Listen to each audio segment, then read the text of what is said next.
Hi guys, Hijugon here. Just very quickly, just before I get into this video, I'd like to say a big thank you to Lazy Kage. He made my new channel art and it looks sick. Thank you so much, it's super nice of you. But anyway, getting on to the video, I'm going to be doing a video on if Dragon Ball Super successfully brought back the franchise to mainstream. Now, there's lots of interesting ways you can take this, but I'm going to be telling you about it in this video. Without any further ado, let's get into it. My heart's beating faster, I know what I'm after. I've been standing here my whole life, everything I've seen twice. Now it's time I realize it's spinning back around now. On this road I'm crawling, save me 'cause I'm falling. Now I can't seem to breathe right. So, the Dragon Ball franchise, one of the most popular anime franchises of all time. It all started in 1986, when the original Dragon Ball was released and aired on television. And after that, Dragon Ball Z came out in 1989. And then after that, Dragon Ball GT, which came out in 1997. But ever since 1997, the hype for the series has been slowly draining and draining. Not just because GT wasn't a great anime, but also because after Dragon Ball GT, there were no more anime of Dragon Ball. Luckily for the series though, the English dub edition of Dragon Ball was so far behind that it took them all the way up till the mid-2000s to finish Dragon Ball GT. But after that, there was no more hype for the series. There were still video games coming out, but rarely. And this was a big, crucial factor for Studio Period. It's because no one was watching the anime anymore. It was still very popular, but every single year, its sales, its manga, everything was declining. But in 2013, they made a great decision to make a new Dragon Ball movie. As most of you will know, this was Dragon Ball Battle of the Gods. Now this took place in between Dragon Ball Z and Dragon Ball GT, and this movie was very well received. It brought in some new aspects like the gods, which was amazing, and they also brought in lots of new fights, dynamics. They had a new mode, a new Super Saiyan God, which was really good for the series. And then afterwards in 2015 came Resurrection F, which was great for the series. It was 2 Dragon Ball movies in 2 years. It really brought back lots of hype, and Frieza, one of the fan favorite villains, was brought back to life.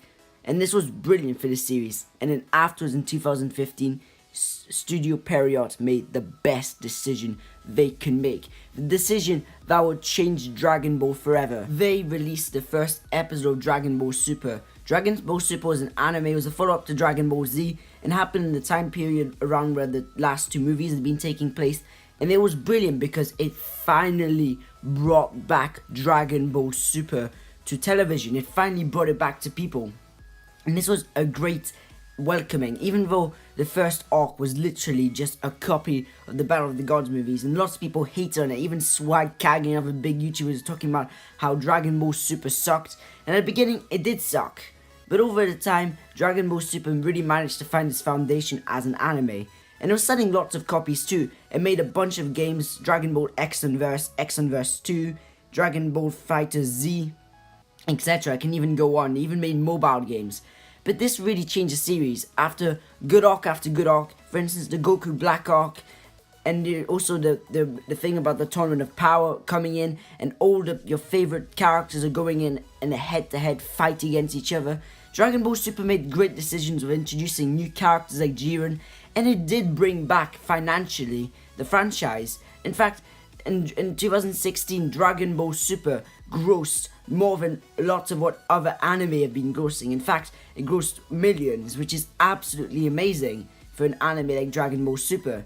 And this is where it's brilliant, because now that Dragon Ball Super has ended, they've already announced a new movie in 2018, and they've made it seem as if they're gonna have a new anime in 2019, which is amazing. In fact, this is the best time to be a Dragon Ball fan, and this is all just because of one decision from Studio Period to bring back Dragon Ball Super and the movies. Now this was the best decision they could have made. It spanned all the way from 2010 when they first announced Battle of the Gods all the way till now.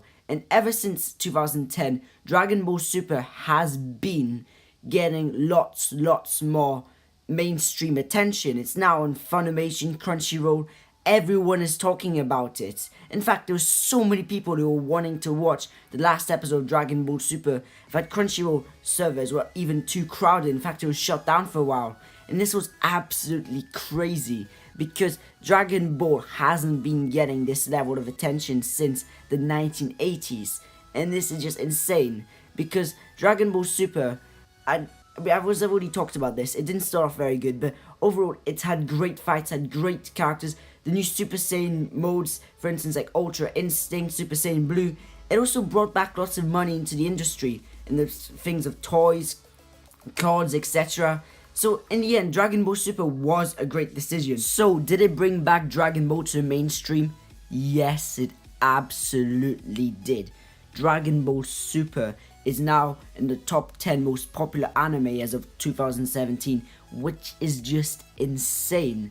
And lots of people have been hyping about Dragon Ball Super. There's lots more Dragon Ball Super YouTubers. The Dragon Ball community is amazing. They have a better community than the Boruto community, and it's so good because when the Tournament of Power ended, people were actually upset. Lots of people were actually missing the series, which is something which is really good. It didn't end on the cliffhanger ending like all the other series did. It ended saying we have more things in the future plans, and this is just brilliant because it means that we all have stuff to look forward to.